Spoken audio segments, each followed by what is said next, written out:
Salut, cas grave, nga nazali naza nano oyo akufi wana ezanga te nga aza nano naobela te na bonne santé. Général Defao, papa na biso Général Defao akufi. Vidéo au bozomona tout à l'heure eza vidéo ya kala na bandel bien, eza vidéo ya kala, eza vidéo déjà le cas déjà na 2020, eza déjà vidéo déjà ya kala. Donc papa na biso Général Defao akufi, pe en son nom na famille na mobimba, pe en son nom na famille artistique mobimba. Donc son gars de malade, c'est nous le gars de malade. Oui. Avec moi c'est Joya Moulin Pascal. Oui, Joya Moulin Pascal. Bon, on est témoin d'annoncer le deuil de Defao devant tout le monde entier parce que c'est la vérité. Le père vient de nous quitter. Moi, vraiment, ça me fait vraiment mal. Quelque chose m'a jamais fait mal comme ça parce que vécu avec quelqu'un est mort. Moi, tu entendais, mais moi, il n'y a jamais vécu le life. Que le Seigneur lui amène dans les bonnes places.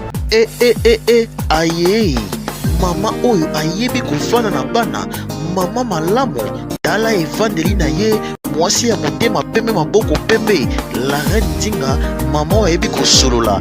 Balobi to s'abonner biso nyonso na kati ya chaîne na biso soki o raté etali yo o na yokaki te o na monaki te tala ye wana mama kitoko evandeli malamu la reine Dinga. Bomoni Francis Moté Chando boneza na message ya kopesa na babone na biso nyonso bato nyonso bolandaka chaîne ya actualité la reine Dinga TV avant na bandana ko pesa message na eli tikana vandisa mama la reine Dinga Moulin Investidora mama na biso mana mimi moza na kata Berlin YM meurtre madi Yolande Mombele 4 fois maman. Donc nazo confirmer bino liwa ya papa na biso Général Defao, papa na biso Général Defao akufi. Vidéo au bozomona tout à l'heure eza vidéo ya kala na bandel bien, eza vidéo ya kala, eza vidéo déjà le cas déjà na 2020, eza déjà vidéo déjà ya kala.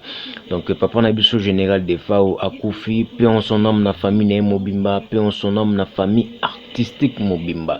Donc tant que Francis Moté Chando garçon de luxe, donc on a écouté là mon vieux Général de mon vieux Kabose Boulembi muta bengi ngai ayo bisinga keno Général Defao, papa na biso Général Defao o asali musique a tombol pe culture na biso ya musique ya Congo aza sous invité a koufi déjà. Donc belé balobi bacheli papa na biso Général Defao poison et belé balobi les obésité selon munene ndenge lekaki mingi fala sala ba régime boye mais ta kenga Francis Moté Chando liwa ya mutu ayeba ngo mingi zaka nzambe malgré so muta koufi makambo belé et belé babi Général Defao bacheli poison, babi Général Defao bacheli poison, Général Defao babomiye, Général Defao basali boye koto wana na kota ngo vraiment te. Donc liwa ya mutu ayeba ngo nzambe ta ke Francis Moté Chando zaki rolala mena lamuki toujours pona pesa babone biso ya la reine Dinga TV message ya munene, message o esali pasi bomonga déjà la te chemise ya noir o Nicolas Savuma que non toza vraiment na mate obungisa un grand artiste congolais, un grand artiste africain na kombo ya papa na biso Général Defao pe en son nom na ye molimo ne pe mona kimia malgré baluka epe mingi baluka epe babome mingi pe en son nom na papa na biso Général Defao. Courage na famille na mobimba, courage vraiment na famille na mobimba, courage na madame na ye, courage na ba artiste nyonso ba musicien ba comédien, courage na papa na biso Montana toyoki Montana asali crise, Montana toyoki Montana asali crise ya koyoka message wana, toyoki Montana asali crise na minute za grave. Mais Montana zala makasi mutu nzambe nde mutu azwaka mutu na ye so nyonso to uta na mabele tozonga na mabele mutu moko te aza internellement na mokili. Salut, cas grave nga nazali naza nano oyo akufi wana ezanga te nga aza nano naobela te na bonne santé. Ngai te wana nakufi nga naza baluka mutu na bango balingi baboma me ngai te. Le Général Defao est là en chair et en os. Merci beaucoup, ciao, cas grave. Ok. Bon, c'est Adamo Shopping. C'est Simon Marc. C'est bon. Ça, c'est Marc Gisèle. Bon, on est témoin Ça c'est un Congolais. Tuturoba, Bon, on est témoin d'annoncer la mort du général Defao parce que c'est moi Adamo Chopin, j'étais son garde malade, c'est nous le garde malade. Oui. Avec Moi c'est Joya Moulin Pascal. Oui, Joya Moulin Pascal. Bon, on est témoin d'annoncer le deuil de Defao devant tout le monde entier parce que c'est la vérité.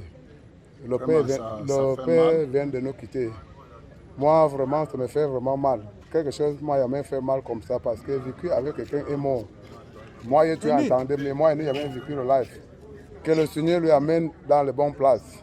Vraiment, Defao, il a souffert pour quelque temps qu'il est arrivé ici au Cameroun avant de mourir.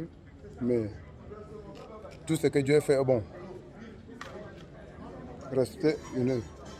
Pas tout ce qui peut conseiller les gens, que rester en famille. Non, on a fait tout ce qu'on pouvait faire pour nous aider, mais le Seigneur n'a pas permis. C'était déjà le temps de Dieu. Et quand Dieu dit que c'est comme ça, personne ne peut dire non. Bon, c'est son temps. Il était malade, il est mort un pour un trait.